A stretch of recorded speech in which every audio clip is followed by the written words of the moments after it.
Magandang araw po ng linggong ito, brother and sisters, mga kapwa ko o mga Kristiyano na patuloy po na sumusubaybay sa aking channel na to sa Facebook o sa YouTube. Pagpalain po tayo ng Diyos sa araw ng linggong ito at matamo natin ang kapayapaan na nagmumula po sa ating Diyos. Hallelujah. So patuloy po tayo ay magbabahagi dahil ito po ang nais ng ating Diyos na ang kanyang mabuting balita o ang ebanghelyo ay malaman po natin habang po tayo ay nabubuhay. Habang nag-aantay rin po tayo sa pagbabalik ng ating Panginoong Kristo na ipinangako niya po. So noong nakaraang linggo nga po ang ibinahagi ko po sa inyo ay yung patungkol po roon sa mga pangitain na darating po rito sa kapanahunan natin. Yung mga sumusubaybay po sa atin, yung na aking isinir sa inyo ay yung naroon po sa Revelation o sa Apokalipsi o sa pahayag na sa kapanahunan natin tayo daranas ng gutom. Sapagkat bakit? Yung ating pinaghahanap buhayan o pinagtatrabahuan na hindi na po magkakasya sa maghapon nating paghahanap buhay. So, yun na po ay nangyayari. Sapagkat ito po ay isang signs. Hindi po ito isang signs na basta hindi po. Ang signs po ito na ipinakikita, na ipinaalam din kay Apostol Juan na dinala siya sa pamamagitan po ng Espiritu sa kalangitan po ng mga anghel. Ito po ay pinakita sa ating Apostol Juan. Bakit po pinakita? Sapagkat yung mga ganitong pangitain, ito ay nagpapakita na ang ating Panginoong Kristo ay malapit nang dumating at babaguhin niya na ang mundong ito para sa mga naglilingkod sa Kanya o mga nagmamahal sa Kanya ng totoo na nagpapakahirap at sumusunod sa Kanya. Hallelujah! Kaya ako nakikita po natin dun sa aking ibinahagi sa inyo na hirap na po ang hindi lang po rito sa, alam niyo po, hindi lang po rito sa bansang Pilipinas. Marami pong bansa ang naghihirap na hindi na po magkasya sapagkat ito'y isa lamang pangitain na sinasabi ng mabuting balita. Isa ito. Maging ang ating Panginoon Kristo, nakapanahunan niya nang siya ay nagpapahayag ng kalooban ng kanyang amang Diyos na nasa langit. Sa Mateo 24 po, kung sisimula natin dun sa mga verses na 1 to hanggang dun sa katapusan ng 24 iyon, makikita natin na nagpahayag din ang ating Panginoong Kristo ng isang mangyayari sa hinaharap. Ito ng taggutom, salot, mga bulaang propeta, digmaan po. Ito po ay nangyayari. Maging sa mga nakalipas na panahon, nangyayari po ito. Marami nga po nagsasabi, paulit-ulit lang naman yan. Hindi po. Ito po ay pinapaalala sa atin na mangyayari po ito. Sapagkat ang mga pangyayaring iyan dahil sa kasamaan ng tao dito sa mundo at sa kasamaan na naghahari. Sinasabi nga sa aklat ni Apostol Juan na ang namumuno, namamahala dito sa mundong ito walang iba kundi si Satanas. Ang matandang ahas walang iba kundi si Lucifer. Hallelujah! Mga kapatid ko, ito po ay isang pagpapatunay na ang ating Panginoong Kristo ay malapit nang dumating. Na ang kanyang ipinangako na makikita na natin na ang bagong mundo na para doon sa mga taong nagmamahal at naglilingkod sa Kanya.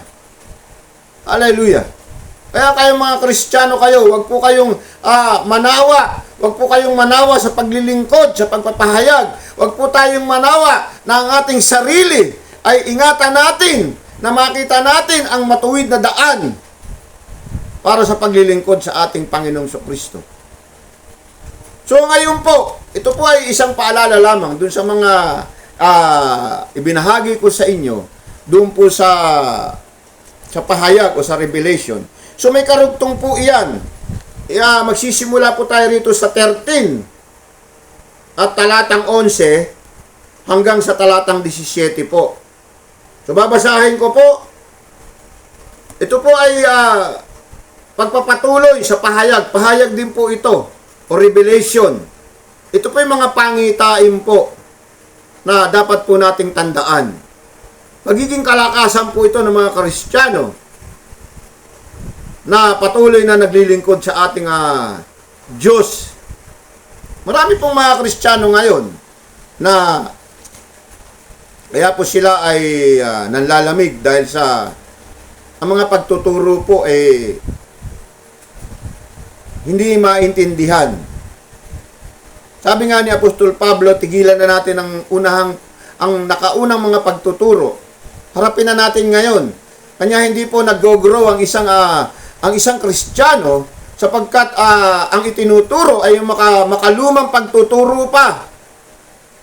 Ito na po yung ibinibigay ng Santong Banal na Espiritu. Lahat po ng isineshare ko sa inyo dito sa pamamagitan ng Facebook na to, YouTube na to, hindi po kalooban ko, kundi kalooban po ito ng Diyos na pinagkakaloob po ng Santong Banal na Espiritu para po malaman ng mga sumusubaybay sa akin at mga Kristiyano na hindi po lumalago sa pananampalataya.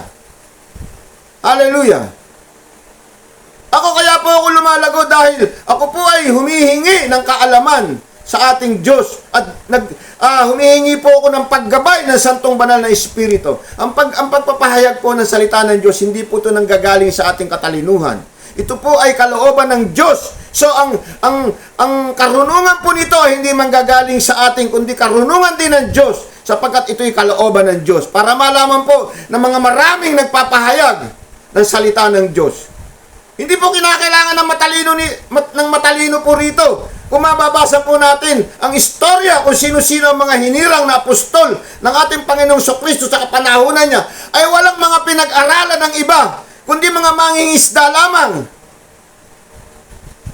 Hallelujah! Si Apostol Pablo, hindi po siya nakatapos ng pag-aaral. Siya pa ay gumagawa lamang ng tent, ng lona. Hallelujah. Sapagkat ang sabi nga ng Panginoon, hindi ako naparito upang kunin ko ang marunong.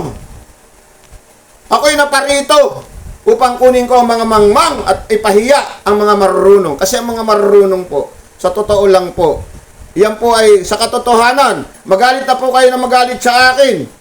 Lalo na yung mga ibang lalo na yung mga abogado. Yan, kung alam nila yung mga batas, kung magsabi sila ng mga gano'n pero hindi naman po sinusunod. May mga lawyer na ang pinagtatanggol yung mga kawatan, mga magnanakaw, mga mamamatay tao. Tandaan nyo po, sino man po tinatamaan nyo. Hindi po ako natatakot sa inyo kung mapapanood nyo itong paglalive ko rito. Kahit sino kayo abogado, tandaan nyo, kung ang pinagtatanggol nyo ay ang mga masamang tao, sisingilin kayo ng Diyos pagdating nyo sa panahon na ipipikit nyo na ang inyong mata at wala na kayong buhay. Hallelujah! So, babasahin ko na po ito. Sa talatang 11, at nakita ko ang isa pang halimaw na lumitaw sa lupa. May dalawang sungay. Ito na tulad ng mga sungay ng kordero. Ngunit ang kanyang tinig ay parang tinig ng dragon. Naglingkod siya sa unang halimaw at ginamit niya ang lahat ng kapangyarihan nito. Ang lahat ng tao sa lupa ay pinilit niyang sumamba sa unang halimaw na may mga malubang sugat na gumaling na. Kahanga-hanga ang mga himalang ginawa ng pangalawang halimaw. Ano pat nagpapababa siya ng apoy mula sa langit sa paningin ng mga tao. Nalilang niya ang lahat ng mga tao sa lupa sa pamamagitan ng himalang kanyang ginawa sa harapan ng unang halimaw. Nahikayat niya silang gumawa ng isang larawang unang halimaw sa nasugatan ng tabak, ngunit gumaling. Pinahintulutan din ang pangalawang halimaw na bigyan ng hininga ang larawan ng unang halimaw, kaya't nakapagsalita ang larawan at ipinapatay nito ang lahat ng ayaw na sumamba sa kanya. Sa pilitan pinatataka ng halimaw Sa kanang kamay o noo ang lahat ng tao, dakila at aba, mayaman at mahirap, alipin malaya, at walang maaaring magbili o bumili, maliban na may tatak ng pangalan ng halimaw o ng bilang na katumbas niyaon. Kailangan dito ang talino. Maaaring malaman ng sino man ang matalino ang kahulugan ng bilang na katumbas ng pangalan ng halimaw, sapagkat ito'y pangalan ng isang lalaki na ang bilang ay 666. Kung yung mga sumusubaybay sa akin, ito pong halimaw na sinasabi na ang bilang nito ay, ito po ay ibinigay ko na po sa inyo. Isinare ko na po sa inyo. Yung mga patuloy na sumusubaybay sa akin, malalaman nyo po kung paano nyo malalaman na sinasabi dito sa banal na kasulatan kung sino ang halimaw na ito na may bilang na 666. So narito po tayo ngayon. Sinasabi rito na itong halimaw na to na may sungay na katulad ng sungay ng isang kordero na may tinig na dragon, at ang lahat ng tao sa lupa siya po ay sinasamba. Hallelujah! At kaya sa sinasamba, ito po ay nagkaroon ng kapangyarihan. Nagpapababa po siya ng apoy na buhat sa langit. At ang mga tao rito sa lupa ay namangha po sa kanya. Hallelujah! May binabanggit po rito na maging ang mga larawan po ay binigyan niya ng hininga. At ito po ay nakapagsalita ang mga larawang ito. Hallelujah! Nakita niyo po yung kapangyarihan sa kapanahunan na yon. Hallelujah! Ito po ay pinapaalala lamang sa atin. Purihin natin ang ating Panginoong Kristo, ang santong banal na Espiritu, sapagkat ito po ay pinapaalala sa atin sa pamamagitan ko upang tayo ay lumakas ng ating pananampalataya at paglilingkod dati sa Diyos. Hindi tayo maging ignorante sa mga ganito. Maging yung mga nangyayaring giyera, ang mga Kristiyano, kayo ba, nai-ignore ba kayo niyan? Nagiging ignorante ba kayo? Ba't nagkakaroon ng ganyan? Huwag po kayong matakot. Ang tunay na Kristiyano, hindi po natatakot sa mga nangyayari na mga giyera o kaguluhan o nangyayari ngayon sa Israel at itong Afghanistan, itong mga Iran, Libya na nagigera, at ang Ukraine at ang Russia. Ito ay mangyayari sapagkat sinabi na po ito ng Panginoon. Kaya huwag po tayo ritong mamangha. Pagpatuloy lang po natin ang pagiging Kristiyano natin, ang buhay Kristiyano natin. Sinasabi nga rito sa banal na kasulatan, itong dragon na lumitaw. Sino ba itong dragon na ito? Walang iba kung hindi. Ito po ay idiniscuss ko na po ito sa inyo. Isa po itong anghel na nasugatan nung kapanahunan na nag-away sila ni Arkanghel Miguel. Ito po yung mga anghel. Marami po itong mga anghel na ito na ibinababuhat sa langit, na narito na ngayon sa lupa, na walang iba, ang kanilang pinuno ay walang iba kundi si Satanas, si Lucifer, na siyang namamahala na nga rito sa sanlibutan ito. Na sinabi nga ron sa pahayag, walang ibang pinagdiskitahan itong mga anghel na ito, kundi ang mga tao rito sa lupa. Tayong mga tao ang pinagdidiskitahan ngayon ni Satanas, sapagkat ayaw ni Satanas na tayo ay malaman natin ang kalooban ng Diyos Ama, na siyang nagbibigay ng buhay sa atin at siyang lumikha sa atin. Maging si Satanas ay nilikha rin ng Diyos yan. Subalit sa kanyang kataasan, na gusto niya na siya ay sundin at purihin at sambahin, nagalit sa kanyang Diyos, siya ay pinarusahan at binabasya rito sa lupa sa pamamagitan ni Arkanghel Miguel. Hallelujah! Kaya nga sinasabi rito, maging ang mga larawan ay binigyan ng hininga. Siya po ang may kagagawa nito sa pagbibigay ng hininga. At ang mga tao po na binigay niya po ng palatandaan ng mga tao sa kanang kamay at sa noo. At kung walang tanda, hindi po ito maaaring makabili. Yan po yung isang panahon na napakahirap. Pag wala ka pong tanda na ibinibigay ng tanda ng mga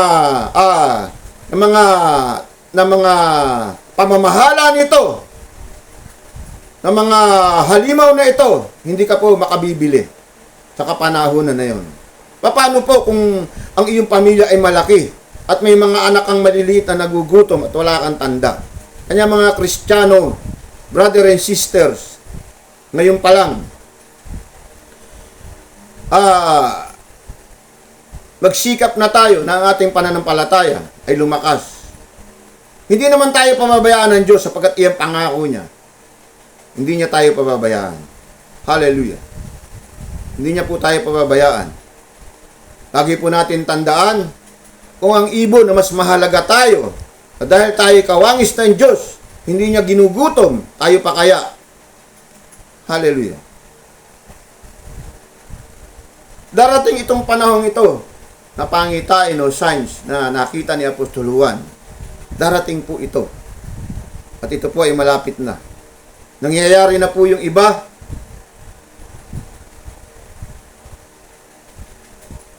Yung ikinikwento ko nga po sa inyo na sa ngayon po, nakikita nyo po ang kagaspangan at ang walang katotohanan ng mga tao ngayon. Ang mga tao ngayon, kung pag-aaralan nyo po, sa bibig lamang nanggagaling yung kanilang kabutihan. Subalit, ang kanilang mga gawa, ang sabi nga ng Biblia, ang sabi nga ng ating Panginoong Jesucristo, paano mo malalaman ang tunay na nasa Diyos? Ang kalakip po nito ay ang gawa ng kanyang buhay. Yan po. Hindi po maaaring ang puno ng ubas ay mamunga po ng puno ng santol. Ano po bang ibig sabihin nito? Kung ang puno ng ubas, ang bunga po nito ay ubas din po. Kung ang dinadaluyan ng tubig ay matabang, matabang din po ang dadaloy dito. Hindi po may daluyan po ito ng tubig na maalat. Kung ang iyong tubig ay nanggaling sa matabang din ang dadaloy dito. Hallelujah. Ito po ang katotohanan na ipinakikita ng ating Panginoong Jesucristo. Kaya nga po, pakatatagan natin ang ating pananampalataya. Ako bilang isang tao, nakakasala din po ako, pero patuloy ako na lumalapit sa Diyos at humihingi sa Kanya ng kapatawaran sa mga pagkakasalang nagagawa ko sa Kanya. At ang inihiling ko sa Kanya, na pagtagumpayan ko ang araw-araw na binibigay niya sa aking buhay. Habang tayo nabubuhay, kapatid, brother and sister, lagi tayong mananalangin na maging matatag tayo sa pakikibaka natin sa maliliit na bagay. Tinatrials tayo ni Satan. Sa pagsasabi natin ng totoo, maliliit na bagay, binibigyan tayo ng pagsubok kung tayo ay nakapagtatapat sa maliliit na bagay. Tayo mga tao, pag minsan ang attitude natin, maliit lang naman yan, hindi naman yan magiging kasalanan, hindi po. Maliit, malaki, ang tawag po dyan ay kasalanan. Kaya, kung maaari, sa maliit pa lang, ay matuto po tayo magtapat. Opo. Di po ba mayroong isang pagsubok na ito'y matagal na kwento? Na naglagay ng kung saan nakikita ang kahinaan ng isang tao. Naglagay po ng pagkain na na walang ulam, walang kumuha. Nilagyan po ng ng masarap na ulam yung pagkain na yon. Meron pong kumuha. So, ano pong ibig sabihin nito? Pwede nyo pong kunin yan. Kasi pagkain po yan. So, bago nyo po kunin yan, ganito po. Kanino po ba itong pagkain? Halimbawa, sa loob ng bahay. Sa loob ng bahay. So, although nasa loob ka ng bahay kasi, pag sinabing sa loob ng bahay, ang pagkain para sa lahat yan, pero hindi po bilang isang tunay na Kristiyano na inabutan mo yung pagkain na ron, nandun sa mesa at may takip, may ulam. So kanina sabi ko walang ulam, so walang kumain, nilagyan ng ulam na masarap, ang nalagay pa yung paborito mo pa. So ano po ba ang dapat nating gawin? Magtatanong po muna tayo. Kanino po ba itong pagkain na to na narito? May pinagtitirahan po ba nito? Ito po ba ay para sa lahat? Ito po ay isang maliit lamang na pagtatapat natin sa ating paniniwala at pananampalataya sa Diyos. Ito pang ibig ko sabihin, kinakailangan po maging honest po ang ating puso, ang ating isipan, sapagkat diyan pumapasok ang ating kalaban ni Satanas. Kapag hindi po nakita ang ating puso at ang ating isipan na hindi tayo honest sa ating paglilingkod sa Diyos, sasabihin sa ni Satanas, wala, ito ang kahinaan ng Kristiyanong ito. Hallelujah. Iyon po ang isang first step, tanong po natin. Kung walang pagmamayari, kainin mo para sa lahat yan. Kasi hindi lahat po ng pagkain na nasa mesa, tatandaan nyo po, ay hindi po para sa lahat. Although nasa loob tayo ng bahay, family tayo, pamilya tayo, kung meron pang hindi kumakain, yun itinira doon sa iyong kapatid, tinira yun sa iyong nanay, tinira yun sa iyong kung sino man na nandun sa loob ng bahay, na kinain mo kagad. So, di po ba magugutom yung pinagtirahan ng pagkain na yun? So, para po maging honest tayo sa ating puso, tanong po natin kung kanino, para kaninong pagkain. Pag sinabi, nung nagtira, para sa lahat yan. Oh. Go. Pwede na po natin kainin yan. Hallelujah. So, sinasabi nga po rito, itong mga taong ito, na binigyan ng tatak sa kanang kamay sa noo, ito po ay napapractice na po natin ngayon. Marami po niyan, ganyan. Isa po ako diyan dati sa ganyan. Hallelujah. Huwag po kayong magagalit sa akin. Yung pagsasign po natin sa ating kanang kamay, wala naman pong gumagamit ng kaliwa, kundi kanang kamay. In specific po rito sa Biblia. Ito po, ang sabi po rito, sa pilitang pinatatakan, the beast forced all the people, small and great and rich and poor, slave and free, to have a mark placed on their right hands or on their foreheads at sa kanyang noo. Sa kanang kamay po raw, ano po ba ang ginagamit ngayon ng ating mga minamahal na mga tao na sumasamba po sa mga larawan? Larawan po itong ito pong idinidiscuss ko sa inyo, sineshare ko sa inyo, na binigyan ng hininga. Mas lalo po kayong mamamanga pagka ito'y nakapagsalita at nagkaroon ng hininga. Mas lalo po niya. Kanya nga sinabi rito, lahat ng malaya, mahirap, alipin, mayaman, ay naniwala po sa halimaw na to. Lalong-lalo na yung mga may tatak sa kanang kamay. At yung walang tatak sa kanang kamay at sa noo, hindi po sila. Kasi po, ang lahat po ng mga bagay na tatakbo rito sa mundong ito ay paghaharian po ni Satanas. Yan na pong maghahari dito. Oh. Ang mga pagkain po ng mga pangangailangan, lalong-lalo na po ang pagkain. Kasi po, isa po sa number 1 na need o kailangan ng tao po. Number 1 po yan. Kasi pag hindi po tayo kumain, kahit marami kang pera, kung wala kang pagkain mabibili, ano mangyayari sa pera mo? Opo. Kaya kailangan po ang pagkain, number 1 po yan. Tandaan nyo po. Number 1 po yan. Ang sinasabi po rito sa Biblia ay hindi po siya makabibili kung wala po siyang tatak. Sa ngayon po, brother and sister, medyo maluwag pa po. Bakit? Ang sabi nga po sa Biblia, may pumipiit pa po sa kanya, kaya hindi pa po siya nakapag. Hindi niya po nagagamit ang kanyang kapangyarihan. Darating yung time na itong si Satanas ay bibigyan po ng kapahamalaan. 1,000 taon po, bibigyan po siya ng kapahamalaan ng ating Diyos. Hallelujah. Kanya ako, ang dinadalayan ko sa ating amang Diyos, kung ako'y mabubuhay pa sa kapanahunang dumating ang kapanahunang iyon, bigyan niyo ako ng katatagan. Malaki po ang pamilya ko. Paano po kung nagugutom na ang pamilya ko, hindi ka makakabili dahil wala kang tatak sa noo at sa kanang kamay? mamamatay kayo sa gutom. Susuko ka ba? Isusuko mo ba ang binigay na kaligtasan ng ating Diyos Ama na nasa langit? Para lamang sa pagkain, makikita ang iyong pananampalataya.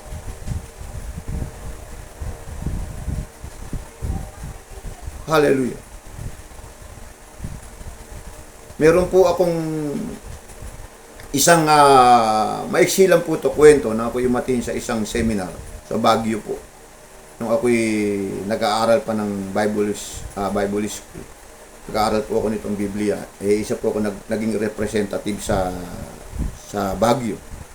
Nagkwento po yung nag-share po ng words of God.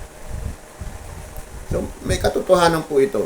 Nung time na nagkakaroon ng World War II, nangyari po ito sa Germany. Sa Germany po, may, alam po natin ang mga ginawang katulong diyan o mga slave diyan ay walang iba kundi ang mga Israelita. So nagalit po itong kaya nga po itong si Hitler ay isa sa tinatawag na Antichrist. Nalaman niya po na itong mga Israelita ay lumalakas dahil doon sa pagbabasa ng Biblia. Pinatawag niya po lahat ng mga Israelita.